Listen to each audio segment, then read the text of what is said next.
Now that you are in a deep trance, we are going to give you a trigger, or reinforce it if you already have it.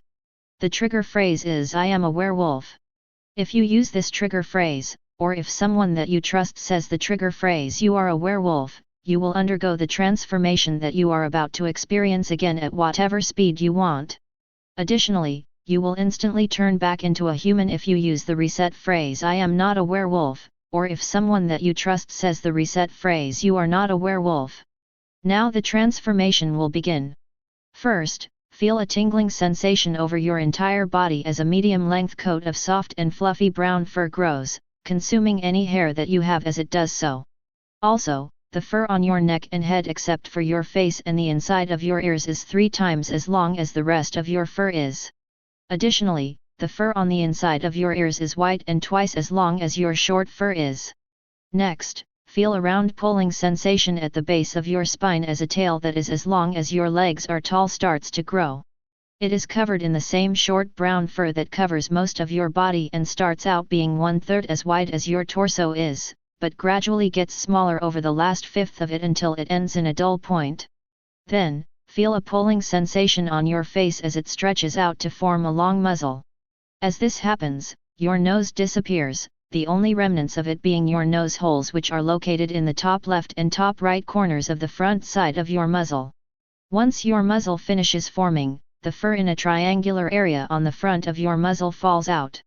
2 of the points of the triangle are located on the top left and top right corners of the front of your muzzle, and the other one is located 1/3 of the way down it and horizontally centered with the front of your muzzle.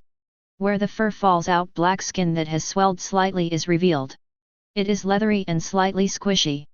Now, feel your toes merging and changing shape so that you have 4 toes on each foot, each of which is 1/4 as wide as your feet are and as long as your longest toe used to be.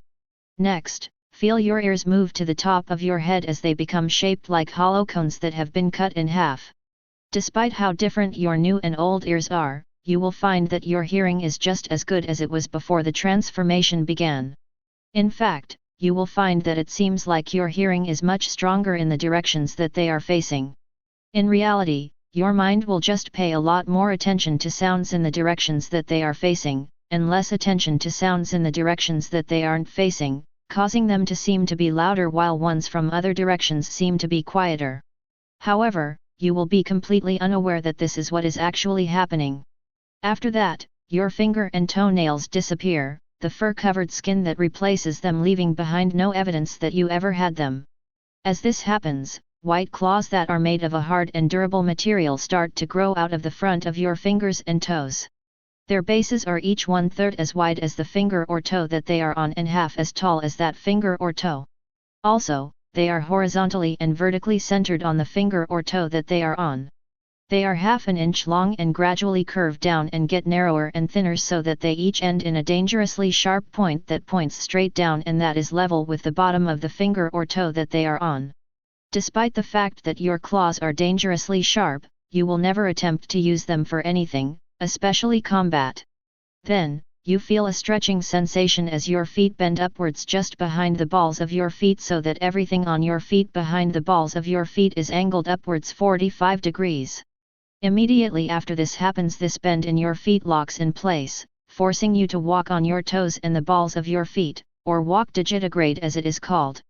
Also, you will find that you can bend your feet from the balls of your feet up both up and down a little bit, making your new way of walking much easier. After your feet have undergone these changes, the parts of your feet that are angled upwards start to lengthen. As this happens, your lower legs become shorter at an equal rate until your lower legs are only as long as your feet used to be. The result of this is that when standing in place, your upper legs are angled 45 degrees downwards and point forwards, your lower legs are angled 45 degrees downwards and point backwards, the bent part of your feet are angled 45 degrees downwards and point forwards, and all of your weight rests on your toes and the balls of your feet, which are flat. Having this leg structure will feel completely natural to you, almost as if you have had it for your entire life. Of course, your lower legs, toes, and the rest of your feet won't actually change so that you walk digitigrade and have the appropriate leg structure, and you will do things like walking and running and standing like you normally would, but you will be completely incapable of perceiving this and only be able to perceive yourself as having that digitigrade leg structure and feet. Also, you will be completely incapable of understanding any logic when it is applied in a way that directly suggests that you are not moving as if you have this leg structure. Next, your irises turn silver as your mind changes in several ways. The first mental change is that whenever you are in the light of a full moon, you will find that you feel much more wild and hostile than you ever would otherwise, as well as very awake. You will be able to easily control these feelings and you will never actually hurt anything, but you will still feel these feelings being strong within you. These feelings will not go away until the sun has risen, even if you are no longer in moonlight. The second mental change is that when you are feeling angry or hostile towards something, you will have a strong desire to growl and bare your teeth at it, and if you are really angry or feeling really hostile you will do so involuntarily. The third and final mental change is that you will have a desire to howl at the moon when you see it. This desire will become stronger the fuller the moon is, but you will always be able to stop yourself from howling when it is important for you to do so.